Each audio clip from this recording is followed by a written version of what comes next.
Hello YouTube, welcome to a Workbench video here with me, Matt, on this Tuesday afternoon. This could be the last Workbench that I record, and possibly a very last video that I may record. There's possibly going to be one more, maybe two. But I'm sitting here wondering, why should I bother making any more? It's a bit sad to say that, but I do sit here wondering who the hell is watching these things, and the views are only 200 odds, hardly any comments, not many questions or anything like that. And I sort of wonder, why should I really continue? There's so many people doing reviews these days. Many people are recording their layouts. Unfortunately, I don't have one here. And the possibility is my layout will now be dismantled in the not too distant future. So why continue with anything else? I'm writing quite a lot for magazines, as some of you may have seen, so I thought I'll just do one last Workbench video summarising where we are, where I'm up to, what the next process is, and as well you can always read them when they're on the website.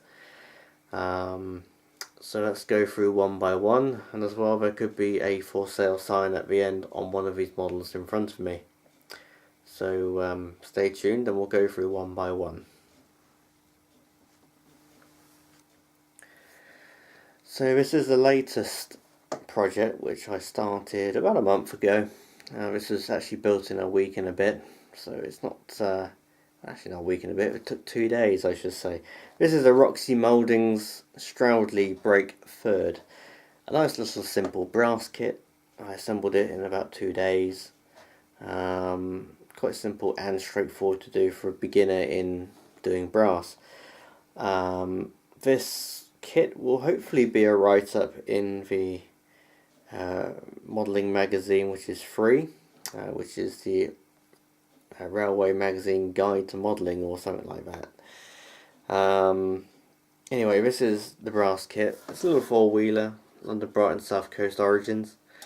Still need to finish the roof off. You get all the castings for the W irons and various underframe detail as well, which I haven't added yet. This coach is all mostly brass. The seats you'll have to provide yourself, which are in progress, which you can just see in front here. These are ratio seating, which is cut down and shaped to what I require. This one's going to have bench seating in, with no partitions. I've added some partitions at the top just to keep it strong at the top. This is going to be based on the Bluebell coach, which is currently under restoration or under overhaul at Horsted Keynes. I reckon this will take probably another month or two to finish. I have the transfers still, and I have to paint, so all I have to do is really get on and finish it. So that's the newest project, and that will be probably in a magazine at the end of the year. The Streamlined Schools project, which I think is just about broken cover on YouTube, on the Workbench channel. This has been sat on my shelf, the chassis, as you've heard, for a number of years, and just finally decided to do something with it. And this is the never ever built, although it was a mock-up in plywood. And you saw last time it was sort of half done on the brass work on the front and also the tender. It's now painted in malachites and lined out with HMRS press fix transfers from the bullied, I think it's sheet 10A, and also the general lining sheet, which is yellow. So this has been painted with a rail match spray, can spray, rattle can, picked up from my local model shop upstairs, downstairs on the island. And this has been sprayed and lacquered with, or varnished I should say, with Vallejo spray, satin spray. It's about 80% complete. It's awaiting various etches for the windows, nameplates, cab plates, and then a final varnish just to finish it off. The cab still needs to be finished, and the cab still needs to be glazed. I fitted a new floor in there as well as some backhead detail. Tender's pretty much all finished. This is all varnished. It runs well. It pulls a fair amount, about 7 or 8 coaches, which is good. And it's also nice and heavy, which I like, so it will pull a fair amount of coaches behind it. Chassis is in good nick, runs well as I said. I've now finished off the front end as well, so you can get all the numbers on the front. Still need to put the sprung buffers on, which are from Market. And this one's pretty much nearly finished, so that's where we're at with this one. There'll be some photos on various topics on forums or on the PDF on the website.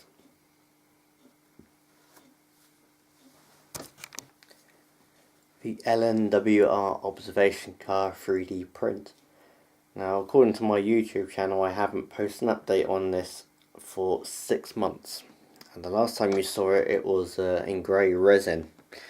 Unfortunately, I dropped the coach body on that because my hands were completely and utterly had it and were knackered, and I dropped it and it broke into various pieces on the floor.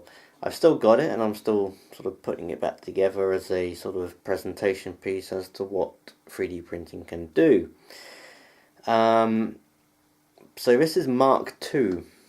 This body shell was actually printed by Shapeways, so it's been tested, it's been checked, and it can print fine by Shapeways. I have sold one via Shapeways, which is good.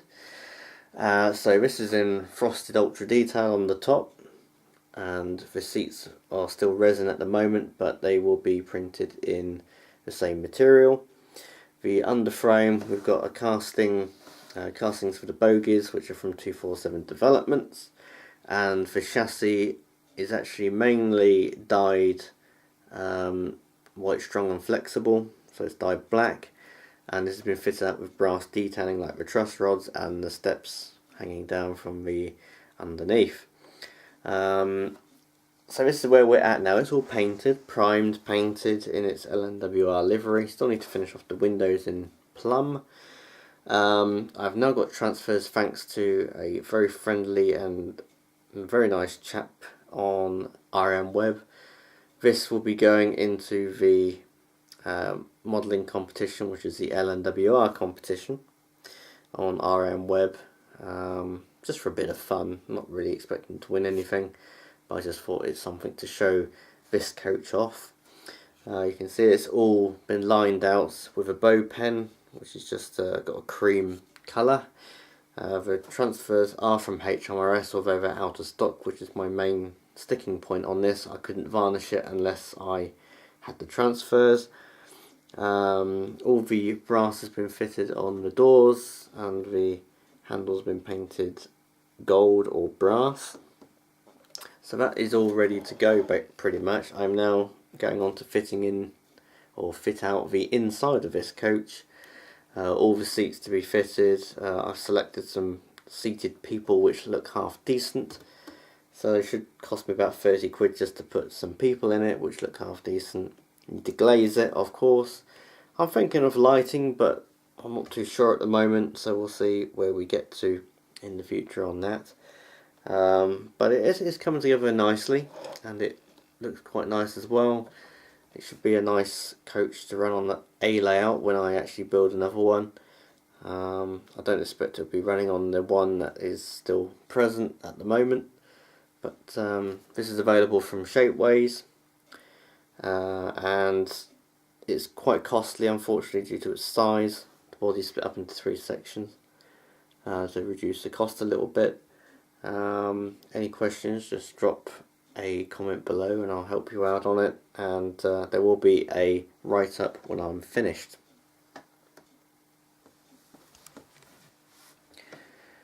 The London Brighton South Coast Directors Saloon. Now, you saw this back in part 3 or 4, I can't remember, but it's being written up as well for the website. This is a Worsley Works kit, which is brass basically. The kit only came with 2 sides, 2 ends and a floor, so you can see how much more work has been done since. Had to source the roof, had to source the bogies, Had to source all the underframe parts or make them from scratch, which I think you saw in the last video. Since then it's all been finished off, put together, soldered, painted, cleaned, and you can see I have just finished lining this damn thing out. There is a hell of a lot of lining. So it's painted in umber brown, or Vauxhall Brazil brown if you like, which I purchased from Halfords. It's a lot easier to do spray paints rather than just hand paint everything, and plus the finish is a lot better. So you can see I've lined this out. This isn't attached to the chassis at the moment, but you can see that is all lined out front, back, and the other side and that side. So there has been a hell of a lot of work on this. I've fitted out the actual handles on this as well. So the handles have been fitted, the grab handles have been fitted, and it's coming together quite nicely now. The only delay at the moment on this coach is transfers. I have the number transfers, which is fine, but the problem is I don't have any London, Brighton, South Coast crests. They are in progress. I hope to get them by at some point in September or early October. So part 3 will be in the magazine at some point. All of it's going to be listed on the website under media appearances. This coach is now running to about nearly £250–300 to build. It all still needs fitting out inside, windows, transfers as you've already heard, but it needs tables, chairs and all sorts on the inside to make it look half decent, and those will be, I hope, 3D printed. I am also going ahead at the moment buying a 3D printer, and that will be possibly put up on the channel at some point if I'm not too if I'm a bit more enthusiastic about it. But this is where we are with this project, and I hope to finish this in the next month, maybe 2.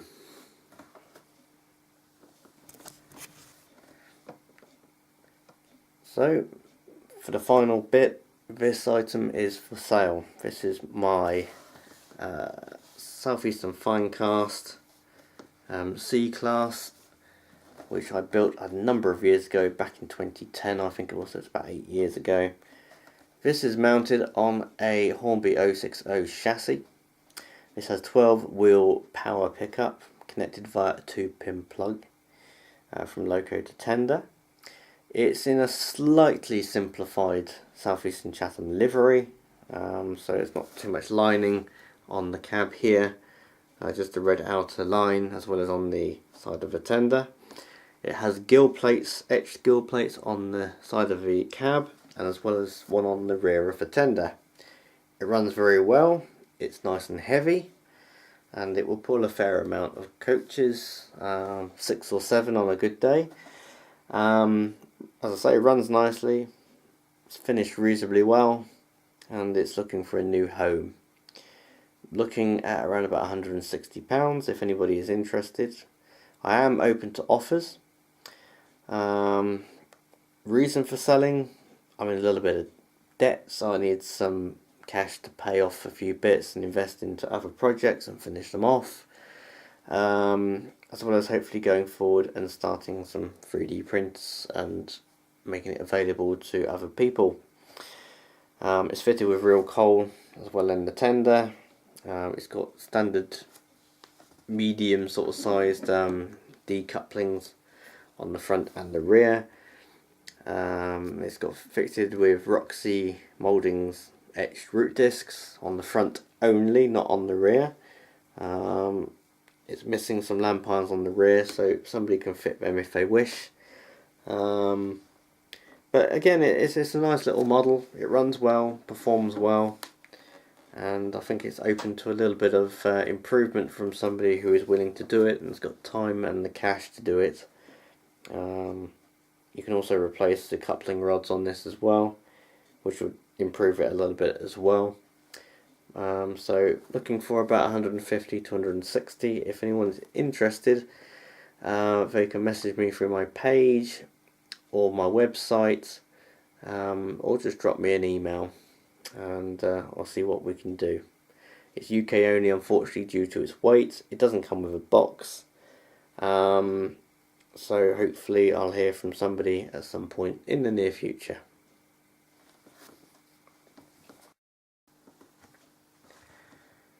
So that pretty much brings me to the end of this little workbench summary, I suppose you could call it, as this will be possibly the last one.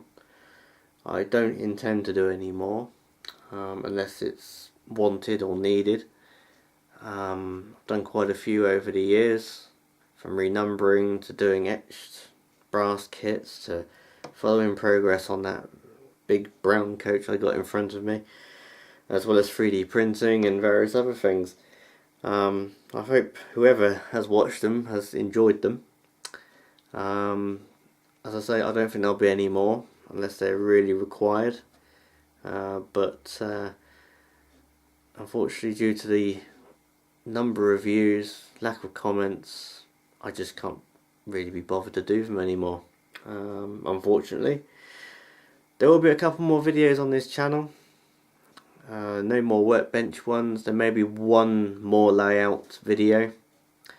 There will be a Waverley, PS Waverley, that's the paddle steamer Waverley trip, I hope, video going online at some point in the next couple of weeks. There may be one last review, which will be of the H2 Atlantic if I have enough money to order it. And that'll be that pretty much. I don't expect there'll be any other videos apart from a possible every now and again 3D print video. And we'll see from there.